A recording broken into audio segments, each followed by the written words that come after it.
You're listening to the Educated Cowgirl Podcast, Episode 5. Hey Cowgirls and Cowboys. If you're listening to this episode on the day of release or shortly after, I hope you had a fun and joyous Easter weekend. Colorado was absolutely beautiful last weekend during the holidays, so of course that meant lots of time spent in the barn and riding for me. I just love spring and warmer weather, don't you? Moving on to the reason you clicked play, I have an amazing episode for you this week. I had the pleasure to talk with someone who is very knowledgeable and insightful about what is truly going on in the horse community, both internally and externally. He is someone who I have known for a very long time, and I can't wait for you to hear from. Billy Smith not only runs a very popular breed association, but he is also very busy finding new ways that we in the horse industry can make it more accessible for everyone to learn more about horses and experience them for themselves. He truly sees the bigger picture of what we need to do and should be doing to ensure the future of our industry is strong for generations to come. From the local level in your hometown all the way up to the legislators who vote on the laws that affect the equine industry. He is also someone who proves that you never know where your career will take you in life, as you will hear him talk about in the episode. I learned so much from my conversation with Billy and took away so many thoughts from what he had to say. You are going to love listening to him as much as I did, and hopefully it will inspire you to see what changes you can make in your own community for the horse world. So I won't keep you in suspense any longer. Here is my conversation with Billy.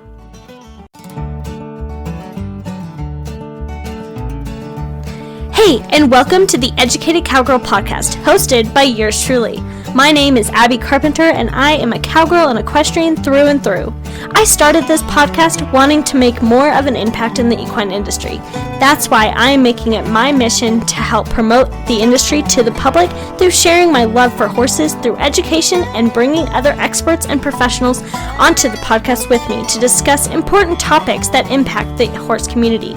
So whether you are a crazy horse lady like me, want to learn more about horses, or want to learn more about the industry, you've come to the right place. On this podcast, we will be talking about ownership, horsemanship, fitness, faith, breeds, and so much more. We believe that it doesn't matter what type of saddle you ride in or the breed of horse you may ride. We all contribute to this community to make it great, and that there is always something to learn from the back of your horse. So grab a coffee and get ready to take some notes, and let's get started. This is the Educated Cowgirl Podcast.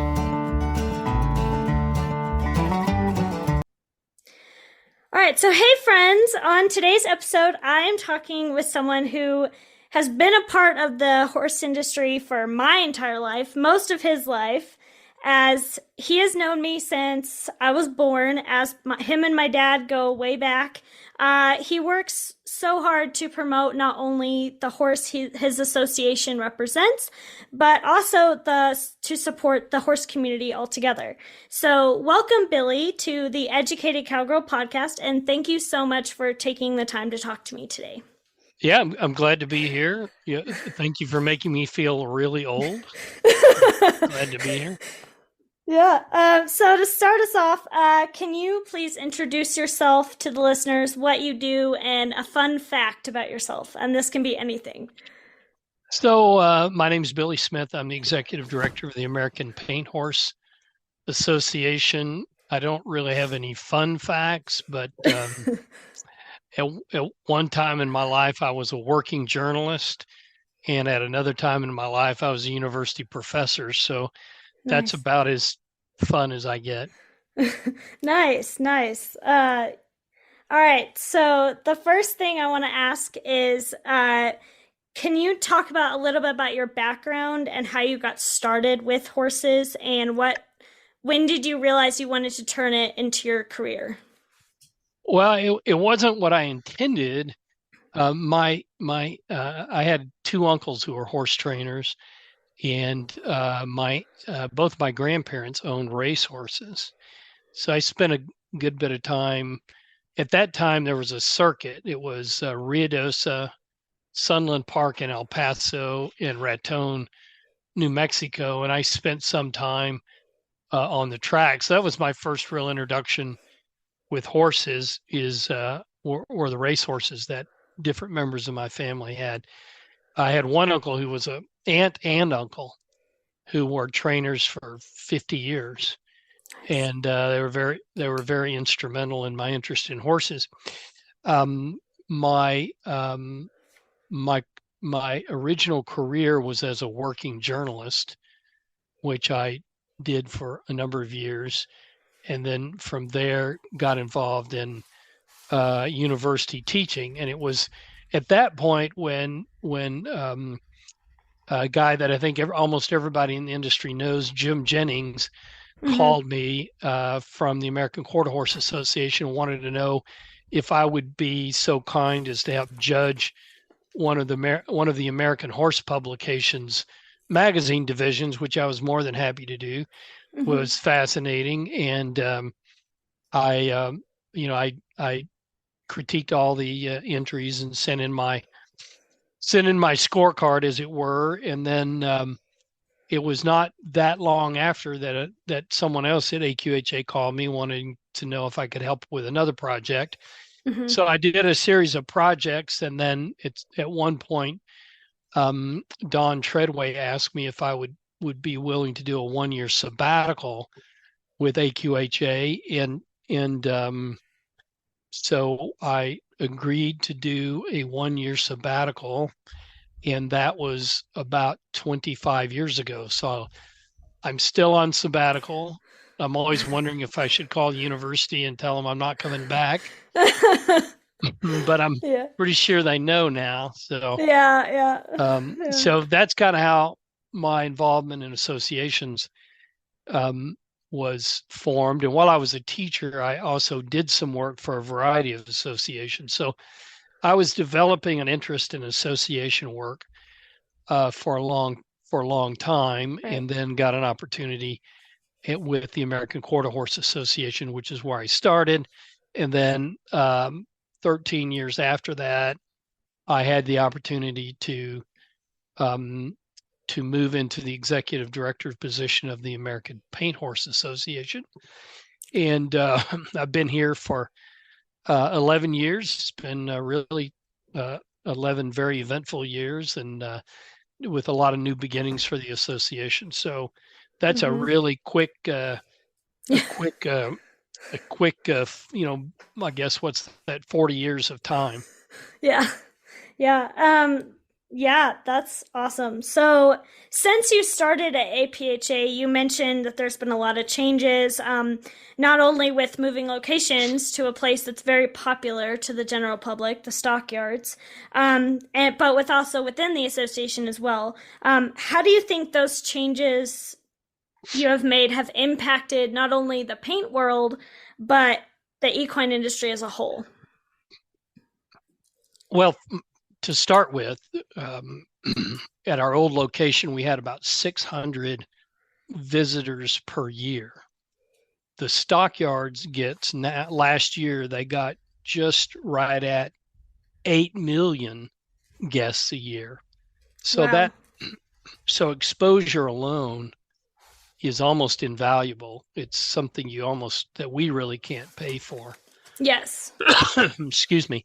So we had an opportunity to move down here into the heart of the stockyards, and it was difficult going, because at that time, really, these older mule barns really were kind of a wasteland, and it was hard to sell folks on the idea that this was really going to be a an oasis and a real Mm-hmm. showcase for the Western lifestyle. So that's been very positive. I think the moving of our Merida black bronzes down here to the heart of the stockyards has been hugely beneficial. They get photographed All the time. dozens, probably hundreds of times a day.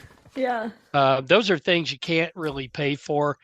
And while there are some guests at the stockyards who are savvy about the Western lifestyle, there are others who are not. They run along a continuum, and so it gives us an opportunity to introduce ourselves to people who are not, as I say, they're not in the choir. I think in the horse world, we preach to the choir a lot. Yes. Yes. Here we get an opportunity to preach to people who are not in the choir.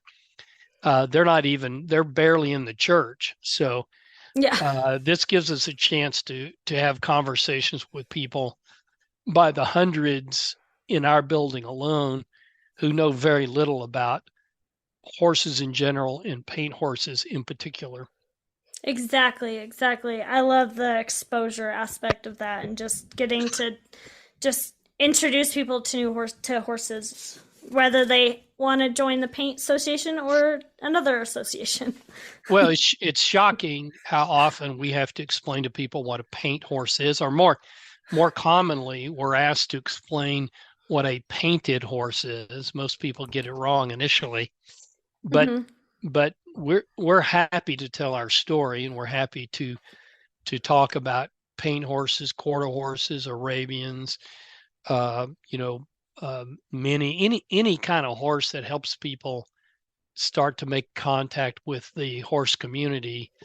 That's a positive for us. And we start with the paint horse, but we can go a lot of directions when people come in the building, and they come with a lot of different perceptions about horses in general, but particularly the horses of the West. So we're storytellers in our office, and I think that's important. Yeah, yeah, yeah. I love that. Storytellers is great. Mhm. So you were just at in March the first annual American Performance Horseman competition at the American Rodeo. So how was that to be a part of something so historic in our industry in terms of not only reining, cutting, and cow horse coming together, but including them in such a big rodeo event? What do you think this means for our industry as well? Sometimes it takes someone who's not who is not or has not been a part of our history to step in and break some ceilings.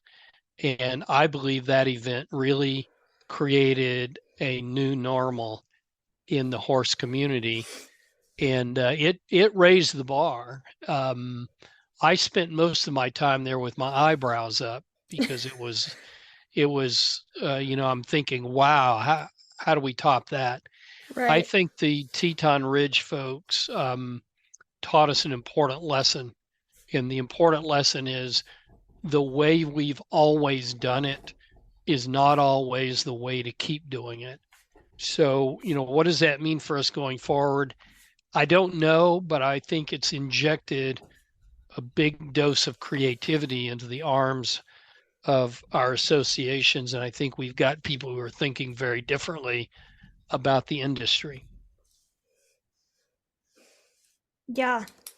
Yeah, and just being more innovative. I definitely agree with you that like we need more people like sometimes it takes people on the outside. Like I've heard on other podcasts that um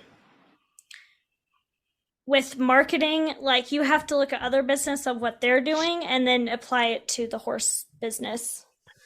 Yeah, the sermon or the story maybe that I preach in the office a lot is that we have to just be very careful that we're not always preaching to the choir.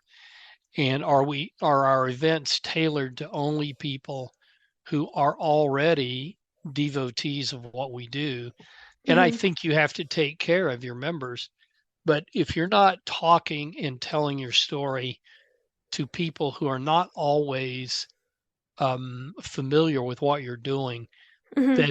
then really every time there's an obituary, you're losing ground. And I think that's a hard lesson for us to learn, that we have to tell our story to people who may not even know who we are. And Mm-hmm. that's a very important lesson with the American Performance Horseman. It put together three silos in the horse industry, and it did it in such a way that was very entertaining, and really it was quite eye popping. And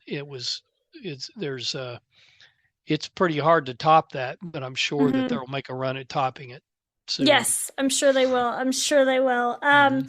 So, along with that event, bringing different disciplines together, something that is also very important to me in showing is sportsmanship and the community that you surround yourself with. So, with running APHA, how have you, and AQHA, not running it, but working for them, how have you seen sportsmanship in the horse world? And is there anything you think we need more of in the competitive world in terms of it? Well, the challenge at the competition level is that there's always this constant pulling of purse money and awards to the very top. And it's Mm-hmm. not that that's not important. You want to reward the best in your community. There's no question Mm-hmm. about that. But but I also think when you're talking about um, sportsmanship in a certain way, the way you distribute purse money is about sportsmanship. It's about how are you contributing to the success of people at various levels of the industry. Now, peculiar to the American performance horseman, that was really a great illustration of how the top some of the top riders in those divisions can actually come together, get along, cheer each Mm-hmm. other on. It's it was very rewarding. And we were running the athletes village, which is essentially the stalling area, and we were trying to take care of the athletes, and they were extraordinarily gracious, and they were extraordinarily helpful, and we were supposed to be serving them, and in many cases they were helping us. So it when you get the right mix together, you can see some pretty amazing things, um, even in a competitive situation. Yes. Yeah. Yeah. Because we're all working towards the same thing. Mhm. Um. Yeah. So with your involvement in the industry from when you started at AQHA, you've probably seen a lot of different trends and new things come and go from the horse world. Where do you see the industry going in the near or far future, and what do you think needs to change? That's hard. I think organizations like ours have to create an opportunity for people to experience horses at multiple levels. Yes. And we have to come to terms with the fact that the rural marketplace is shrinking Mm-hmm. and the urban marketplace is increasing. And um, that's not going to change. In fact, with the advent of the hard charge towards clean energy and things like that, Mm-hmm. it's going to drive more people to living in an urban environment, depending upon how rapidly that happens. So Mm-hmm. we've got to figure out ways to give people opportunities to touch and feel and be around horses, even if it might even be virtually as well. But I also believe that our organizations have got to really look hard at our ownership requirements and things like that. Most of our organizations were developed by breeders whose idea was the importance of selling horses. But increasingly, it's getting more and more expensive to play in this environment.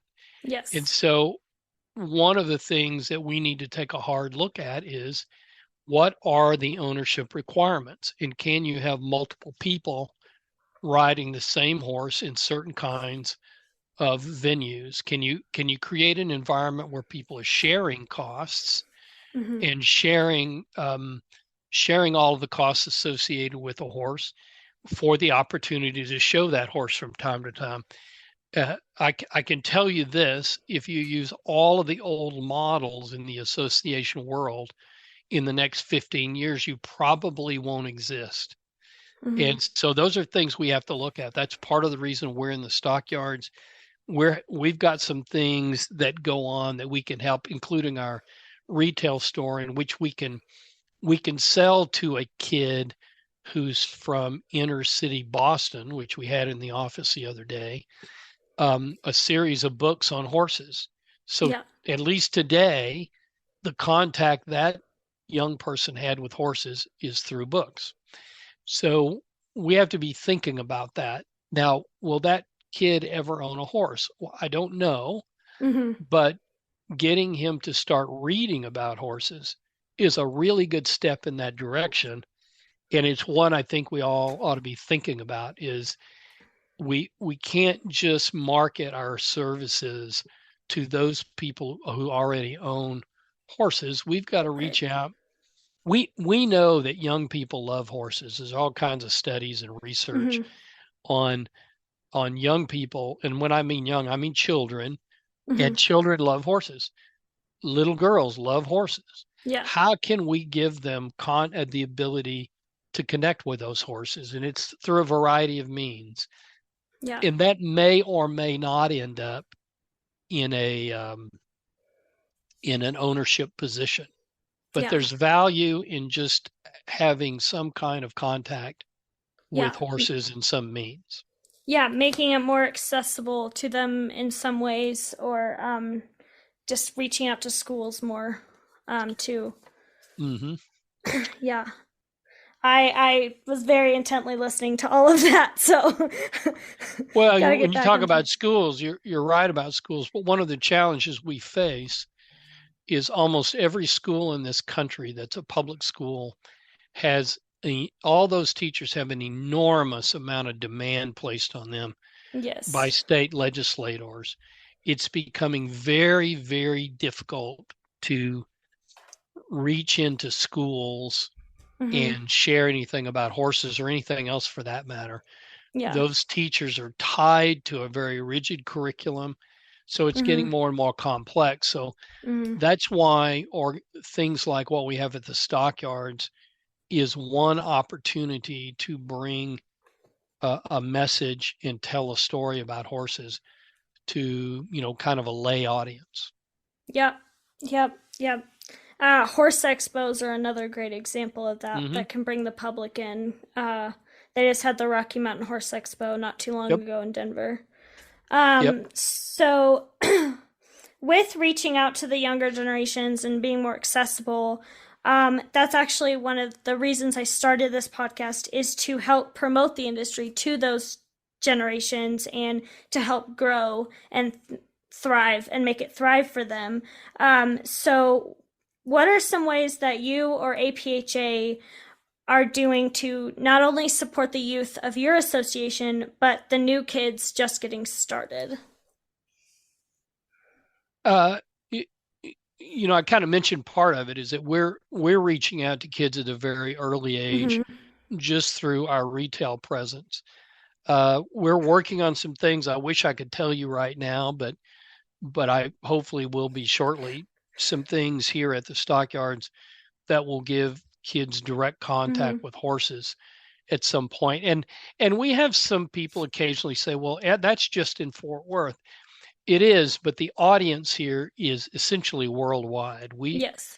You can walk outside of our office and hear two or three different languages every single day, even on Mondays. So it gives us an opportunity to touch them. So we have some opportunities that we're working on that will allow kids to have greater contact with horses. I think Mm-hmm. our regional clubs do a really good job with their local 4-H and Mm-hmm. local FFA organizations, and they get involved in horse expos, state horse shows, things like that. I think where most organizations are struggling, and I think it's very important for the future, is we often think about youth and we think about essentially teenagers. Mm-hmm.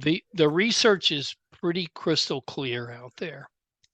Most kids select their recreational activity by the time they're 10 years old.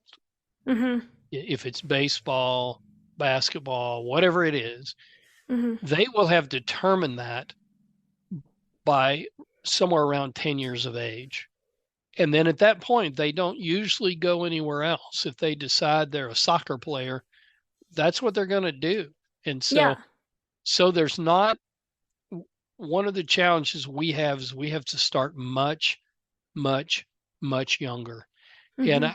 I haven't, not everyone agrees with me on this point, but one of the problems that we have is we have too few lesson givers in the United States. There are not enough of them, and there are not enough of them in large enough numbers to actually change change the marketplace. I was talking to a guy the other day, and he was one of the things that we've begun a conversation about is our Mm-hmm. amateur rules. Should our amateur rules forbid people from giving lessons to kids? And that's an ongoing conversation. There are pros Yeah. and cons, but the point is, the person I talked to said, "Yeah, I give lessons. I give 2 or 3 lessons a week." And I said, Mm-hmm. "Well, to how many kids?" And he said, 2. And I said, I get it, and I appreciate what you're doing. It's Mm-hmm. not nearly enough. We Mm-mm. need thousands of lesson givers, and we Yeah. need them as soon as we possibly can give them. And Yes. the cold, cruel reality is, if you don't have kids involved now, you're not going to have amateurs involved in the future. Yeah. And so that's going to be an ongoing challenge for the future. But it's important that we at least, regardless of what our views are on those kinds of things, and there's Right. multiple legitimate views, but regardless of what our view is, we can't turn a blind eye and say, we're going to keep doing everything the way we've always done it, and we're going to hope that things change.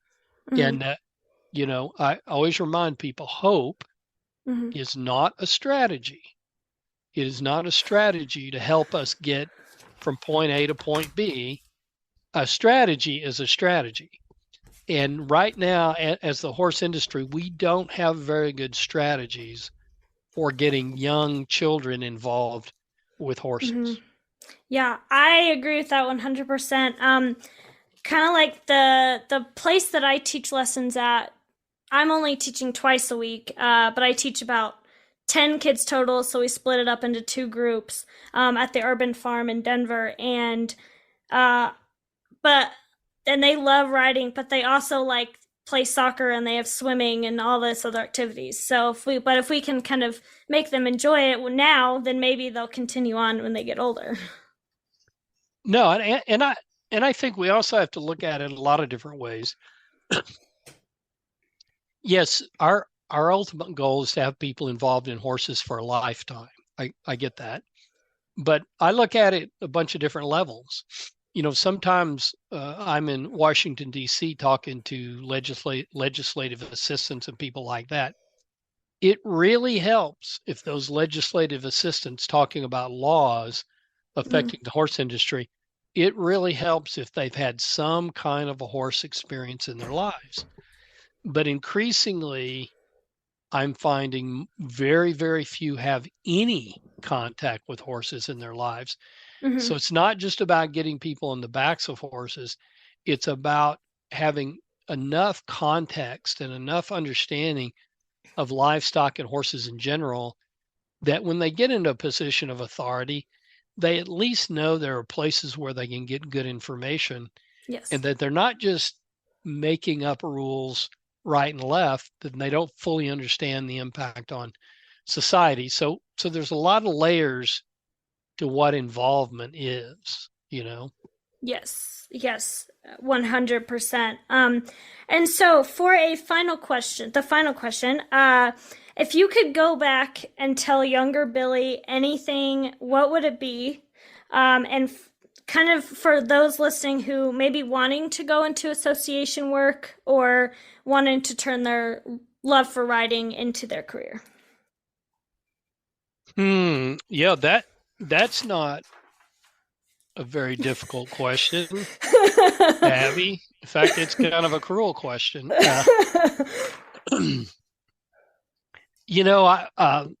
I would tell the younger Billy, I would say, do it now. Don't be cautious. whatever it is you're after and you think's important, do it now. Don't wait another year, another 5 years, another 20 years. You may not have another 20 years. You may not have another 5. Whatever is important to you, do it now. There may not be a tomorrow, and that's not really being bleak. It's just the reality of things. Yeah. And what you're after may take you a long time. It may take you 20, 30 years. So yeah. So start now. Don't start tomorrow. Start now. Yeah. And I think probably my staff would probably tell you I'm a little obsessive about that. Whatever you can do it now. Don't wait. Don't wait till tomorrow. Don't wait till next week. If you can get it done now, you're ahead of the game. So that's probably what I would tell that guy back in the day. I would say, do it now. Don't wait. Great. So I always like to end my interviews with a little this or that game. So I'm going to give you 2 different options, and you can tell me which one you prefer. So basketball or football? Basketball. Okay. All right. Dad jokes or knock-knock jokes? Oh, 100% dad jokes. Nice. All right. I think I know the answer to this one, but dogs or cats? Oh, well, I'm allergic to cats, so it's all dogs. All right. Mornings or evenings? Oh, 100% mornings. Earlier the better. All right. Sweet or salty?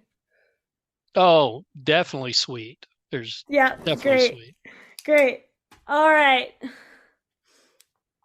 Okay, so this has been so great, Billy. I feel like I've learned so much. And thank you again for taking the time to talk to me and take some time away from your busy schedule to talk to me.